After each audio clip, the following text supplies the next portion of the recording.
नमस्कार। YouTube channel योग with Mahamaya में आपका स्वागत है। आज मैं आपको कपालभाति के बारे में बताने वाली हूँ। कपालभाति प्राणायाम, इसके बहुत सारे फायदे हैं। बहुत सारे रोगों में ये एक तरह से रामबाण है, अगर आप इसे लगातार करते हैं तो। लेकिन कपालभाति में सावधानियां भी बरतनी बहुत आवश्यक है, क्योंकि उसके नुकसानदायक इफेक्ट आपको साफ दिखाई देने लगते हैं। तो इन सावधानियों को बरतते हुए अगर आप कपालभाति करते हैं तो ये बहुत ही ज़्यादा फायदेमंद प्राणायाम माना गया है।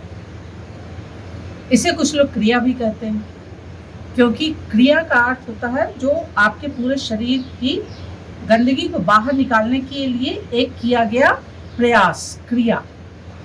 जैसे नेति है तो ये साइनस के एरिया को साफ करने के लिए होता है। इसी प्रकार धोती है, नेली है, उसी में कपालभाति को भी मानते हैं कि वो पूरे लंग्स के एरिया को साफ करता है। ऑक्सीजन जहाँ जाता है उस एरिया को वो साफ करने की क्रिया है। तो कुछ लोग इसे क्रिया भी कहते हैं, कुछ लोग इसे प्राणायाम भी कहते हैं।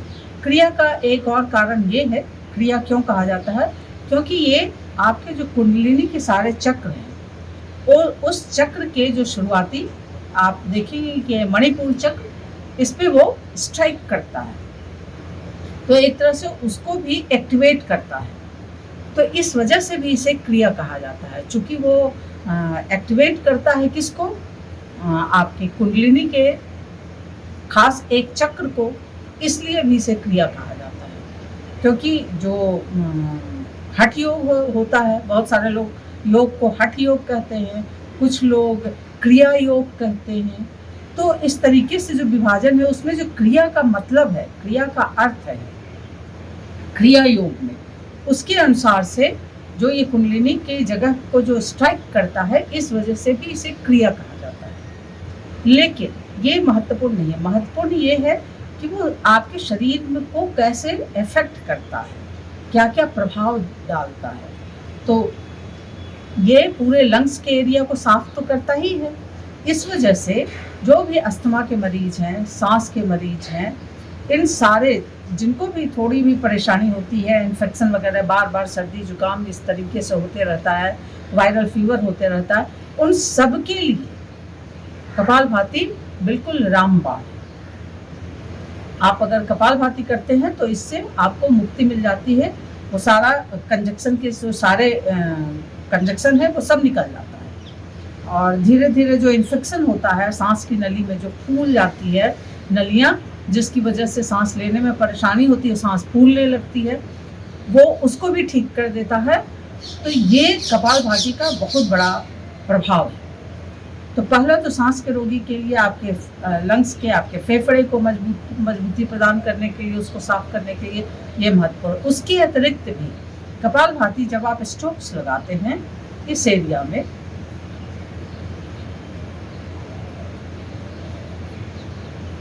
जब आप झटके में सांस बाहर फेंकते हैं और इस एरिया को अंदर ले जाते हैं, यही कपालभाति है। भाती इसको कहा गया है, कपाल को भाती की तरह चलाना। भाती तो चलता है। पहले भाती होता था जब लोहार तैयार करता था, अग्नि की भट्ठी जलती थी, उसमें लोहे को जब वो पीट के तैयार करता था और धौकनी चलते रहती थी, उसे भाती कहते थे। तो उसी से वहीं से आया है ये कपाल को भाती की तरह चलाना। तो ये जब आप करते हैं,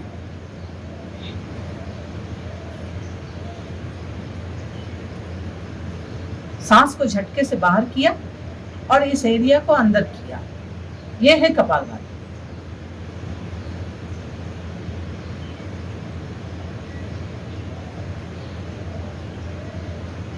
तो इस एरिया में ऐसे अगर आप हाथ कर लेंगे तो ये आपको पता चलेगा कि इफेक्ट हो रहा है और कहाँ किस एरिया में पर्टिकुलर सही जगह पे जा रहा है स्ट्रोक की नहीं। तो ये सांस की झटके में छोड़ने के कारण लंग्स को फायदा करता है, फेफड़े को।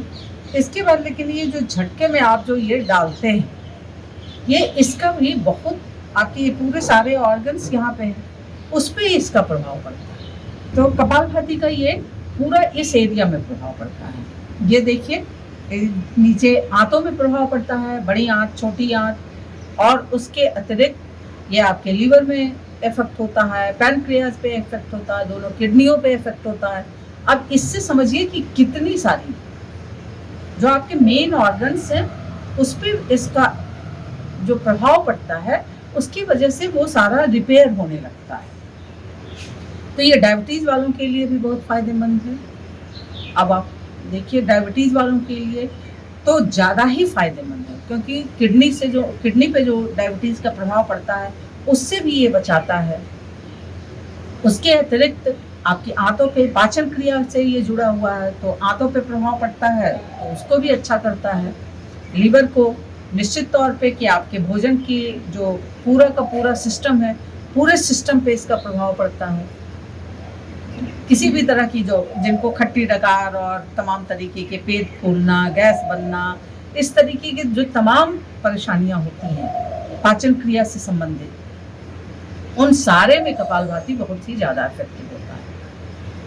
लेकिन ये सारी चीज होने के बावजूद कपालभाति के साथ सावधानियां बरतना बहुत आवश्यक है। चूंकि ये क्रिया है, ये प्राणायाम नहीं है। प्राणायाम को आप कितना भी देर करें वो दिक्कत नहीं होती है, उसमें कोई भी सावधानी बरतने की बहुत आवश्यकता नहीं होती है, और वो कोई भी कर सकता है। सारे प्राणायाम, चाहे वो नाड़ी शोधन हो या फिर अनुलोम विलोम हो, भ्रामरी हो, उद्गीत हो, उज्जयी हो, कोई भी कर सकता है। ये सब प्राणायाम है। लेकिन ये चूंकि क्रिया है, तीव्र गति से आप उसमें सांस लेते हैं, छोड़ते हैं, तो ये पूरे शरीर में एक तरह से उद्वेलन पैदा कर देता है। जैसे तूफान आता है ना, तो अंदर में जैसे आंधी तूफान ला देता है। सांस की तेज गति जब आती है, तेज गति हम वायु की, तो ये वायु जो आपके अंदर जा रहा है उसे जब आप तीव्र गति से बहुत ज़्यादा करते हैं, तो ये एक तरह से पूरे आपके ब्लड सर्कुलेशन को तो तेज करता ही करता है। इसके अतिरिक्त पूरा एकदम जैसे तूफान आ जाता है। तो कपालभाति के साथ सबसे बड़ी सावधानी तो ये है कि आप स्ट्रोक्स को बहुत तीव्र गति से न करें। अगर आप यंग एज के हैं, आप कोई बीमारी नहीं है, आप एकदम स्वस्थ हैं, तब आप कपालभाति को तीव्र गति से कर सकते हैं। वरना जैसा हमने दिखाया, बिल्कुल सावधानी से धीरे धीरे 1 मिनट में 1 स्ट्रोक्स, 1 सेकंड में 1 स्ट्रोक्स, इस तरीके से चलते हैं। 1 मिनट में 60 स्ट्रोक्स, ये इसका सबसे सही अनुपात है। लेकिन बीपी के मरीज जो हैं, जिनको हाइपरटेंशन रहता है, जो हाई बीपी के पेशेंट है, वो सावधानियां बरते, वो इसे और आधा कर दे, यानी कि 2 सेकंड में 1 स्ट्रोक्स।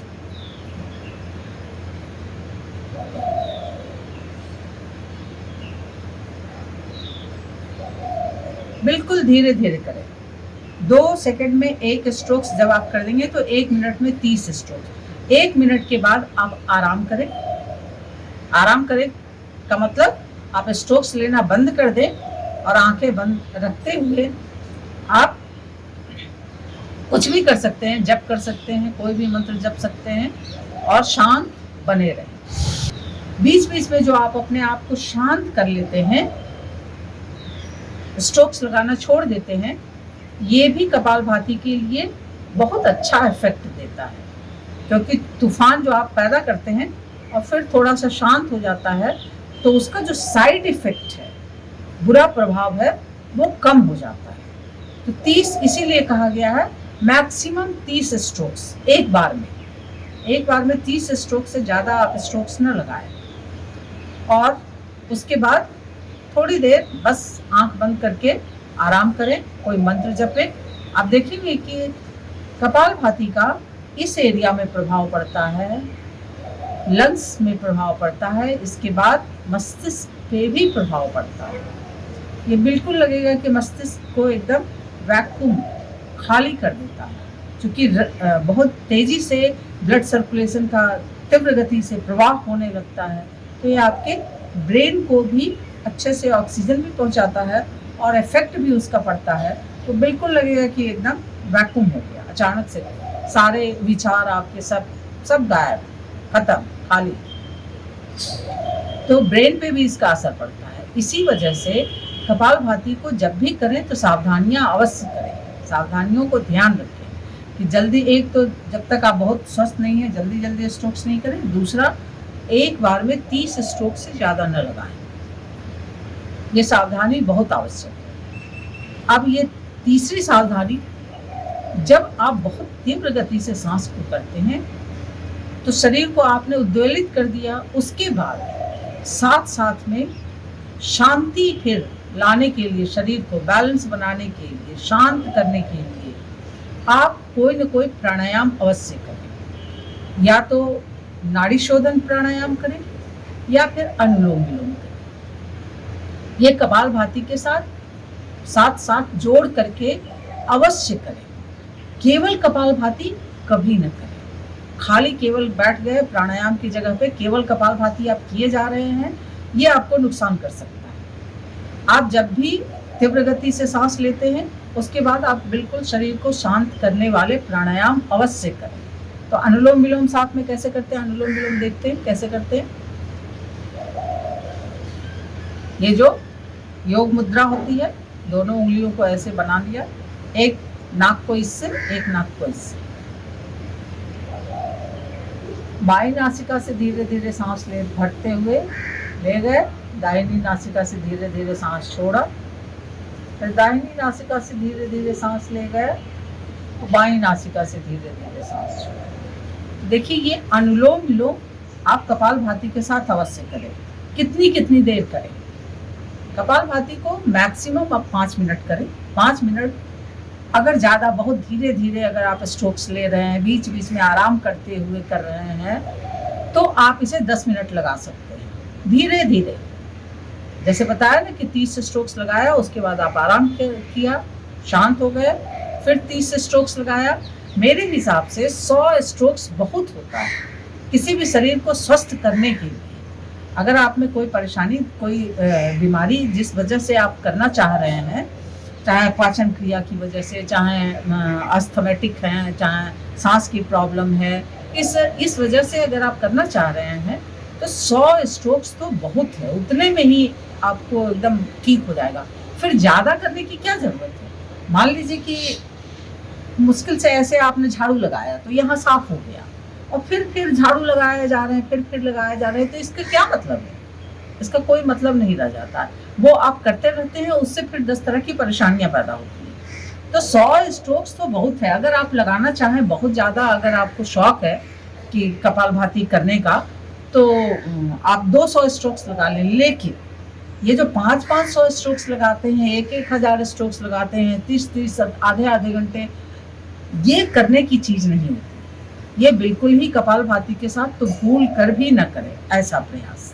ये आपके शरीर को नुकसान कर सकता है, क्योंकि वो क्रिया है, वो प्राणायाम नहीं है। आप लगातार जब करेंगे, प्राणायाम में कोई दिक्कत नहीं है।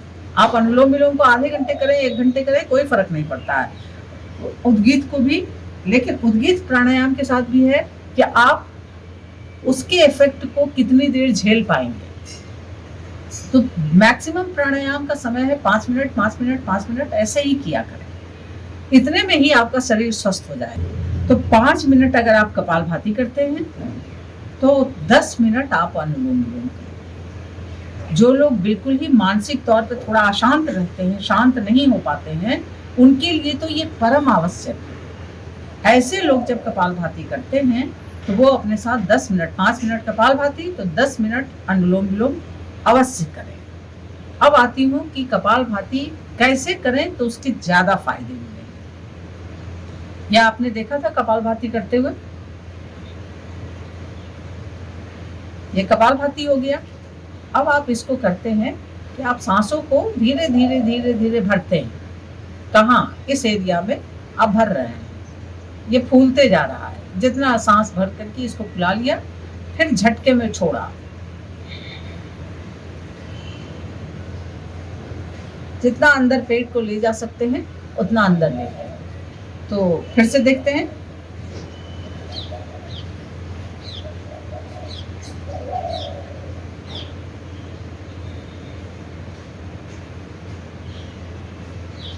झटके में अंदर ले गए और जितना अंदर ले जा सकते हैं उतना अंदर ले गए। और सांस को भरते हुए पूरा भर लिया। अब इसकी वजह से क्या होता है कि पहला चीज तो ये हाई बीपी वाले जो होते हैं, हाइपरटेंशन वाले के लिए ये इस तरीके से कपालभाति करना बहुत फायदेमंद है, क्योंकि वो स्ट्रोक्स आपका बहुत धीरे हो जाता है, बहुत स्लो हो जाता है, देरी देरी में आपका स्ट्रोक्स होता है। तो ये तो सबसे बड़ा फायदा है, इसलिए हाइपरटेंशन वाले तो इसी को करें।